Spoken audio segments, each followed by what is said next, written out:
Got a 500i on the bench today. Let's see where this takes us. Obviously, this has been to a shop. If memory serves correct, he was told that this has been straight gassed, or he thinks it might have been straight gassed. Maybe it was just scored. This is my first look. I haven't had a chance to do anything with this. Well, looks like there's mix in the oil. Doesn't mean it was like that when it was running. Let's dig in. All right, got the muffler cover off. We look in here. Yeah, let me zoom you in a little tighter. Yeah, that's Rufford and John Wayne toilet paper right there. All right, got the exhaust blocked off, intake blocked off, and I'm holding good vacuum, and I can't hold the camera into the pressure, but I was having to hold this in when I got up to 7 pounds of pressure. This would just pop out. Obviously with vacuum, it holds just fine. But it's always a good thing just to double check. It does leak a little bit around the base of this decomp valve, and we'll get to the bottom of that in just a minute. It's nominal. It wouldn't be a cause of, you know, a scored cylinder. That's not going to create that kind of a problem. All right, let's tear this thing down together.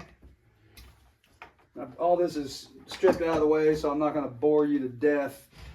Ooh, wish I had, I'm going to try something. These 500i's, it goes on so easy. I just don't understand how it can be so difficult to get off. I always feel like I'm going to break this plastic flange that holds the intake boot on. This right here. So I'm going to just put like a little bit of oil around this ahead of time and see if that doesn't help this thing slide off a little easier.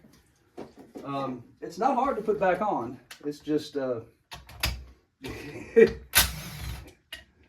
can be pretty difficult to the point of I'm going to break something. You don't want to break things when you're working on somebody else's equipment.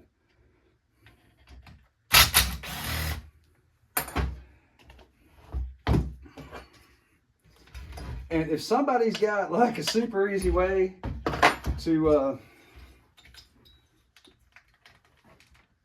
peel this thing off, let me know in the comments. I'd love to hear. I hate doing things the hard way.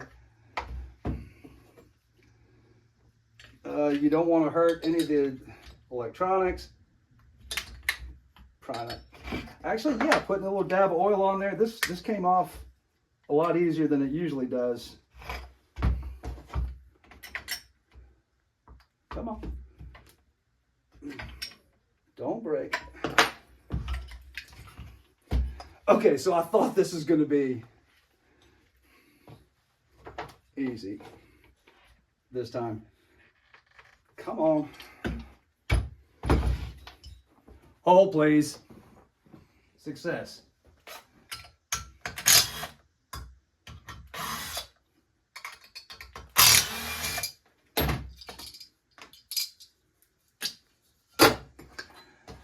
One of the things that's always a red flag when you tear something down that's suspected of having straight gas, regardless of what's in the tank, you'll see intake scoring on the intake side of the piston. And basically that's the coolest part of the cylinder, coolest part of the piston, and it's getting direct spray of fuel and oil and air mix put on it. So, you know, unless there's a lot of dirt ingestion issues, you typically won't see any damage in a lean scored cylinder. So on both sides, then you know you had a lack of lubrication. And that's what we see. I'll bring you in. She scored up pretty bad. Rule of thumb, folks. If your saw's not running right, stop. Longer you run it, more expensive it gets. That's scored up pretty good there. Hopefully that'll clean up. Now, let's try and do it this way. And there's obvious intake scoring there. So that's your telltale sign that there was a true lack of lubrication. And yeah, let me back you out so it's less wobbly. Whoa, she's cooked, babe. Okay, so a friend of mine built me this little manifold tester, and what we have is not a base seal issue, but the valve sealing issue. Okay, so when I say it's the valve, so this is a metal-to-metal surface right here, and on the inside of this threading. We could actually put like a little bit of valve lapping compound on there and spin this while it's closed and clean those two mating surfaces up. There may just be a little bit of trash in here. You know, we've got some metal filings in the case. So it's quite possible there's just a little bit of dirt, grit, and debris that's keeping that from sealing up super well. All right, I'm in the shop by myself, so I really can't show you. So what I've got here is a long mandrel. This is like a fine tip burr, and I've just got some sandpaper rolled around it. I've got like a pad in there that gives me a little bit of grip. What I like to do is start off a little bit on the coarse side.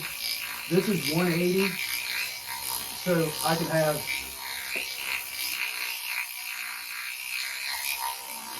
something pretty aggressive to take the bulk. Light pressure. Still got a ways to go. And then I'm going to rough up this intake side, because I actually want to put, sometimes you get these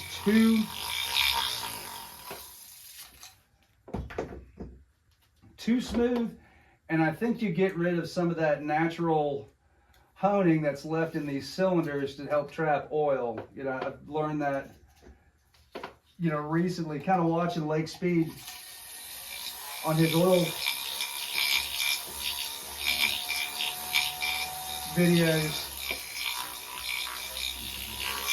And by the way, if anybody knows Lake Speed out there, Lake Speed Jr., I would love to talk to him. I mean, I know I'm just some idiot, redneck chainsaw repair dude,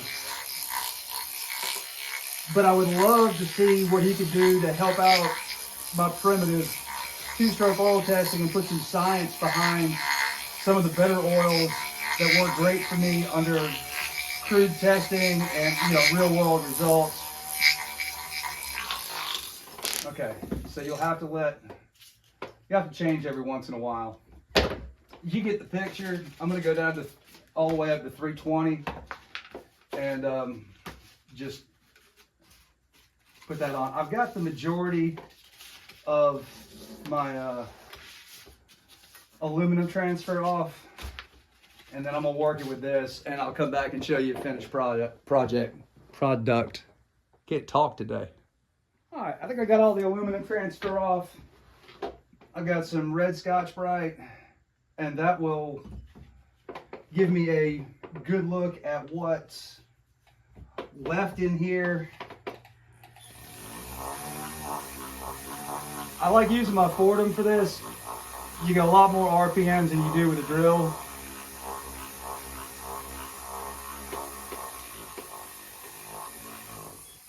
Now granted, I've done this, you know, many times.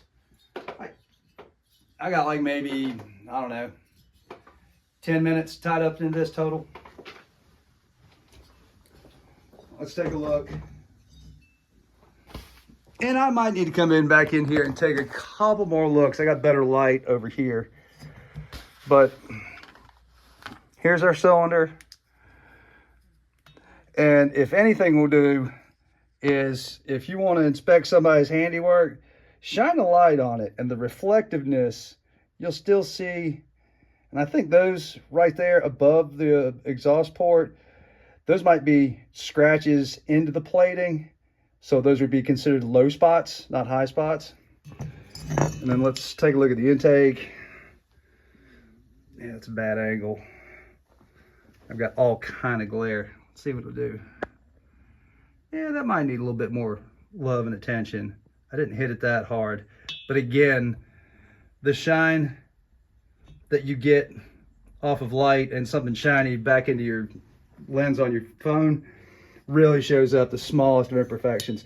So I can love on this just a little bit, but again, I do want to stress, you want to use something a little rough, and you can't go too terribly hard with it, but I think you still need some valleys in this Nicosil plating to hold oil. So again, going back to lake speed, I just had this epiphany a couple weeks ago. They were talking about just the same old thing with peaks and valleys and how they're able to hone and how that helps. And I think, you know, sometimes I get these, you know, I want to get these like super shiny, but I think because I'm not leaving enough surface finish on here that I don't have the valleys to hold the oil. If you guys remember right, I couldn't figure out what went wrong with my MS500. You know, I scored up a piston, but then again, you know, anytime after I did the oil test, I would come back in and just lightly buff up the cylinder with some Scotch-Brite or whatever, just to make sure, you know, I had something clean to start with.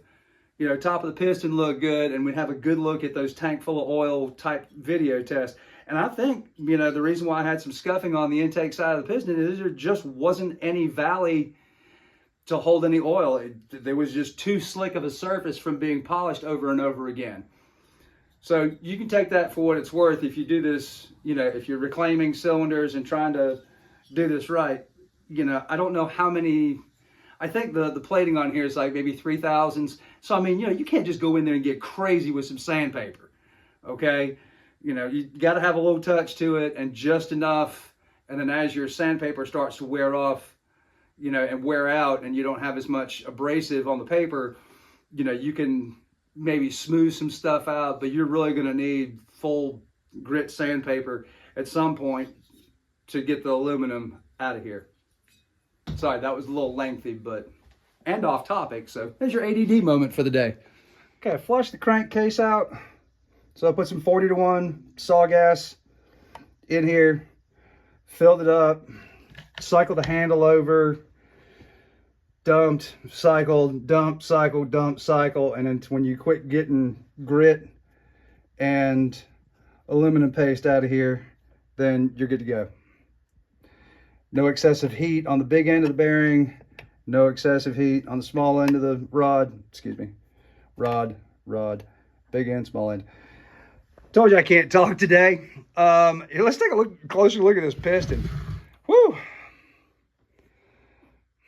That's a different color than what it's supposed to be. Looks a little dark, supposed to be light. And yeah, she's properly scored. Not a whole lot of runtime on it. So yes, that's all I can imagine. Again, you know, there's the intake side of the piston. So yes, this was a lack of lubrication, not an air leak. Okay, cylinder cleaned up nice. Intake side's looking a lot better now.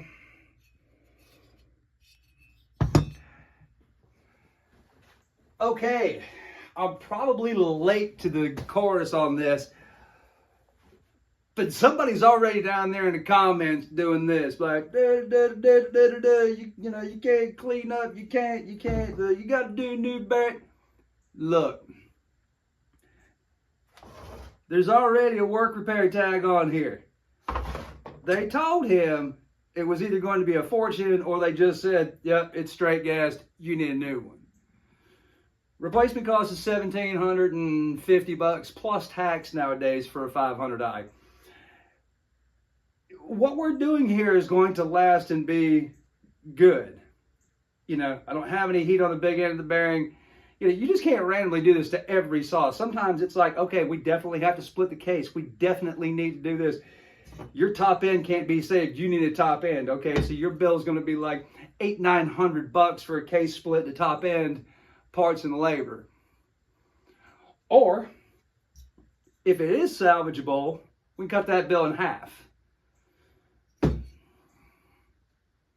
So go back in there and type now. Tell me what you think. Alrighty, I think that's enough for one day. I'll do a follow-up on this. I mean, all it is putting a new piston in, lube everything back up, put everything back like you found it, let it rip tater chips. So I hope you enjoyed today's content. I know it was small, sweet, short to the point. Hope you learned something, and I will see you on the next one.